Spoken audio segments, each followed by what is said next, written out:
এখানে তো মেয়ের জন্য আসে না, এখানে বিনোদন নিতে আসে, যে বাসাতে বোর হয়ে যাচ্ছি। যে এখানে কোথায় আসছেন? এই যে মোহনা পাড়ে আসছি। মোহনা পার্কে আসছেন। মোহনা পার্ক দেখতে কেমন লাগছে?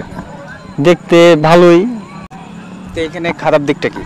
খারাপ দিকটা ধরেন কি, যে এই যে 3টার সময় আমার লোক আসছে, তারপরে রোদ পড়ছে অনেক। তো এখানে আপনি আসরের পর একটু ভালো হবে। মানে এখানে কেউ দূর থেকে এসে যে আশ্রয় নেবে এরকম কোনো জায়গা নাই, তাই বলছেন? ওরকম জায়গা নাই, মানে ওরকম জায়গা পরিবেশ নাই। কোথা থেকে আসছেন আপনি? আমরা আসছি মহারাজনগর থেকে। মহারাজনগর, এটা কি চাপাই সদরে না কোন দিকে? চাপাই সদর, সুন্দরপুর ইউনিয়নের মধ্যে পড়ছে। সুন্দরপুর ইউনিয়ন, তাই না? জি। Thank you. আর ভালো দিকটা কি কি ভালো লাগছে আপনার? ভালো দিকটা ধরেন কি, যে এখানে খোলামেলা হাগা, আর হলো না মেয়ে না, এখানে তো মেয়ের জন্য আসে না, এখানে বিনোদন নিতে আসে, যে বাসাতে বোর হয়ে যাচ্ছি, যে একটু জায়গা ঘুরে টুরে আসি, ভালো লাগবে। এই যে নদী আছে, অনেক জায়গা আছে, ভালো লাগছে। এই পার্কটা অনেক দিন থেকে আছে, কিন্তু আর উন্নতি আমরা দেখতে পাচ্ছি না।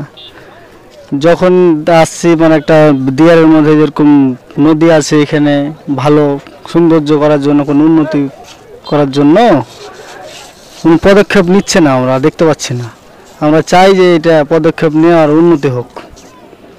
কোন দিকটা আপনার বেশি ভালো লাগে? নদীর দিক, নদীর পাশে যেরকম পার্ক, এই জন্য ভালো লাগে এটা। মানে নদী আছে, নদীর একটা ফ্লেভার পাওয়া যায়, দেখতে অনেক ভালো লাগে। জি জি জি। আচ্ছা, থ্যাংক ইউ। আপনি তো মোহনা পার্কে আসছেন, তো এখানকার পরিবেশটা আপনি কেমন দেখছেন? এখানকার পরিবেশটা মোটামুটি ভালো। হয়তো সরকারি কোনো অনুদান নাই, হয়তো যেগুলো জমি আছে এগুলো সব ধরেন কৃষকের জমি, তারা আবাদ সাবাদ করছে। তো এখানকার যে দিন দিন জনপ্রিয়তা কমে যাচ্ছে, তো জনপ্রিয়তা বাড়ানোর জন্য কি করা উচিত? জনপ্রিয় বাড়ানোর জন্য এখন কিছু এখানে উন্নতি করার দরকার।